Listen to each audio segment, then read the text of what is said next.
Hey guys, so my trend analysis is on the increase of prison privatization within the United States. And this is the title of my paper.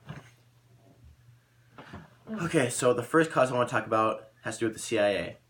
So during the 1980s, the CIA was fighting a secret war in Nicaragua to take out a leftist leader.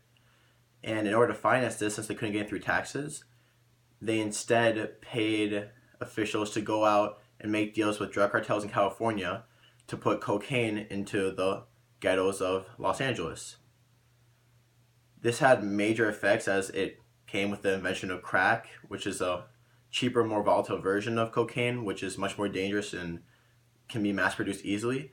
And that all began because of the CIA going into Los Angeles and trying to make money off of the people there. And here is a trailer from a television show that addresses this. Any last words, just in case? Don't miss.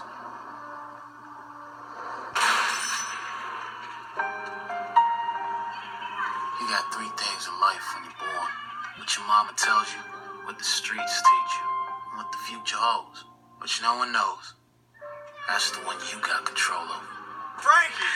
Franklin Saint, king of all the white boys. I'm here to buy. Don't sell coke to kids. What do you sell? We sell kilos to people with money.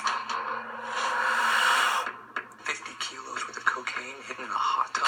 I'm a soldier, not a drug dealer, so what are we talking about? How badly does the director want this war funded? This could actually work. Those 25 kilos could last just one patrol. Okay, so in that show you can see the effects of putting cocaine, and you can see how the government officials were making deals to put it into the society. And this had long-standing effects as it created huge prejudice against the black people of the communities, because now they were all viewed as crack addicts, which a lot of them were because of the government's fault. The next cause I'd like to talk about is Nixon's war on drugs. So a lot of people think that it actually was a war on drugs, but John Ehrlichman, one of his top advisors, recently had an interview where he confessed that Nixon was wholeheartedly aware that it was actually an anti-black and other minorities war instead of a war on drugs, because really he just had a lot of racial prejudice. He was trying to get them into jail and off the streets, and he was able to cloak that behind trying to take out drugs. And one of the laws that he put in place was mandatory sentencing, which basically meant that everybody that was arrested for drugs had to serve their minimum sentence to its fullest before actually being able to have probation and other early release options.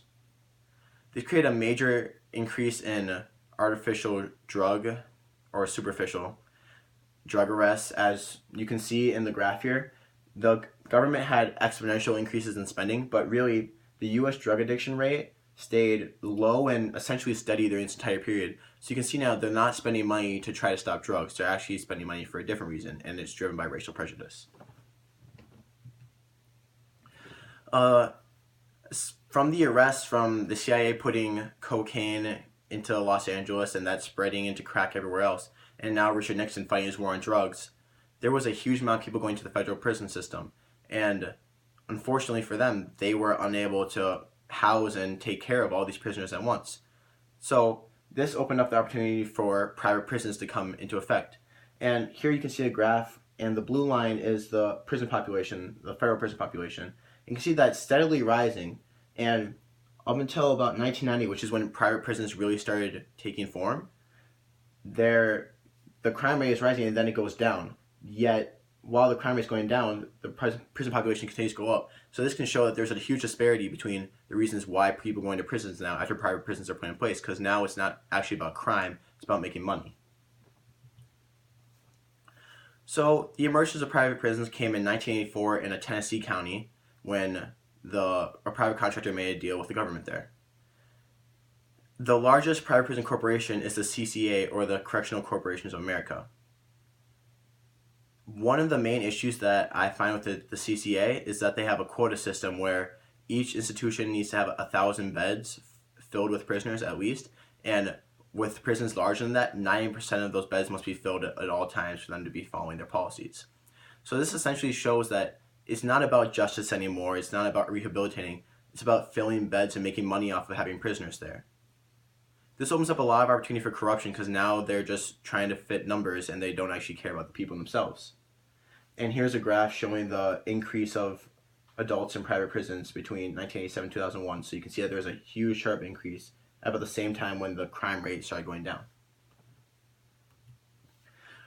So with corruption and misconduct, which was opened up by the exploitation that private prisons have available inside of them, one example of corruption is the Kids for Cash scandal. And in this scandal, 2 judges were paid $2.6 million by a private prison corporation to send kids into their jails for years and years of sentences for petty crimes such as making small robberies and nonviolent crimes like that. So these are kids that would normally go to juvie for these crimes or have smaller rehabilitative programs, but now they're going to prison for years for these same exact crimes. And this happened to over 5,000 kids. And the judges were later caught and they were sentenced to prison for over 20 years each, but that the damage had already been done to these children's lives. Looking at the effectiveness of private prisons, one counter argument for why they're actually a good thing is that they're meant to remedy overcrowding, but in reality, they don't help at all, as in 2014, 18 out of the 50 states in America were over 100% of their prison capacity, meaning that their overcrowding is still very present today and it's not being helped at all. And another main counter argument saying that private prisons are good is that they're meant to be more cost efficient and allow better standards of living for the prisoners, since private corporations are supposed to have a closer eye on them and be able to take more care than a larger federal government. However, private prisons are only really concerned with money, so they cut corners and try to be as cost efficient as much as they can, which means that the prisoners actually don't receive any benefits from being there instead of a federal prison, and it's actually found that the standard of living between a public and private prison is negligible, so really there's no benefit from that either. Essentially, my prognosis on private prisons is that they were caused by corruption within Richard Nixon and the CIA. They're driven by prejudice. They open opportunities for corruption like Kids for Cash, and they really don't solve any of the problems that they were set out to fix in the first place. So, in my opinion, they're extremely ineffective and they should be ended soon. Or they need the proper regulation to provide prisoners with better experiences than public prisons and give them actual rehabilitation rather than just worry about them for profit. Thank you.